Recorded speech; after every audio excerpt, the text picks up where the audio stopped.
I think it was Harold Macmillan who was once asked, what will decide the election? And Harold Macmillan said, events, my dear boy, events.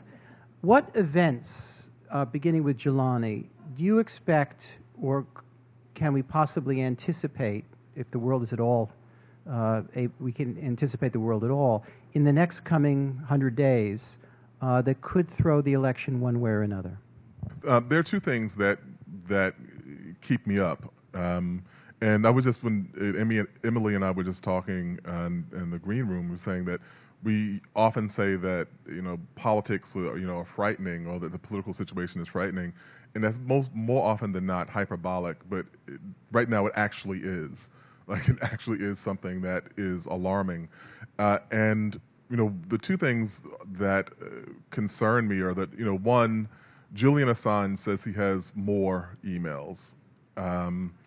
And I don't know what's in them. And given the Clintonian propensity to, with kind of laser focus, shoot themselves in the foot, I worry that there's something in there that could be a self-inflicted wound, as well as, whatever servers the FSB is roaming around in, or whoever Putin has outsourced this to, whatever data they have or information they have, and that could well be something that disqualifies her as a candidate.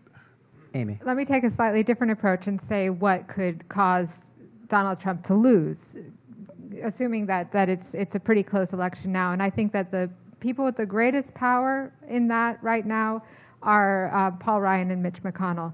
I think Barack Obama knows it. That's why he addressed them today. Trump needs the institutional party. He needs the RNC. He needs their mechanisms, their polling, their ground operations. They could do something about this. It's in their power, and it's really on them if he wins. And yet today, Donald Trump told the Washington Post that he hasn't quite decided whether to endorse Paul Ryan, the Speaker of the House, yet.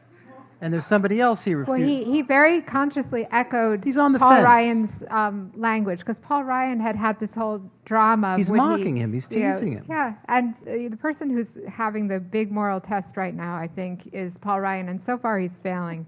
Can the Speaker of the House, essentially the leading Republican after the standard bearer, can he conceivably find it in his political will, or much less his moral path, to say, I am against our own standard bearer whom I endorsed? Is that a conceivable political event? It's Donald Trump. I mean, there's no law against it. There's nothing that says that I have signed up as a Republican, I've got to do this forever. It's really their decision. For them to say they have no option is making a decision about partisanship that they're making, not that the world isn't making for them. Emily. One thing you can't say about the election is that it hasn't been entertaining. It's not a boring election. I mean, no matter what side you're on, there's just huge crazy. I mean, I'm not normally that focused on politics, and everyone I know is crazily checking things at every moment. Some of it just comes down to how many votes people can get, and I just wonder statistically, can Trump win? Yeah, well, he can. He can. Okay, because it depends which analysis. But he really has to thread the needle, to use an incredibly unique phrase.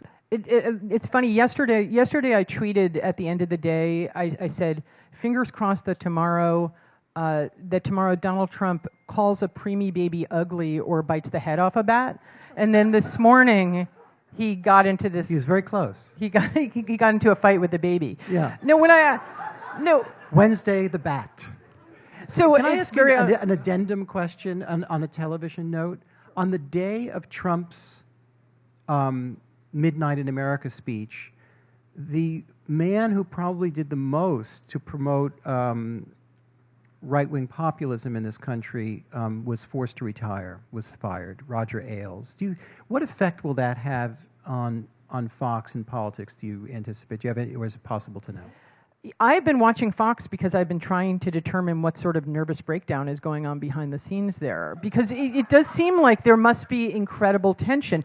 obviously the place is functional. It's not like it's not a functional place, but it is pretty fascinating. I find myself watching it almost as though it was a reality show where I'm trying to learn the people on it, and I've been following how they've all been reacting to this. But the truth is it going to be a big deal? Probably not, right?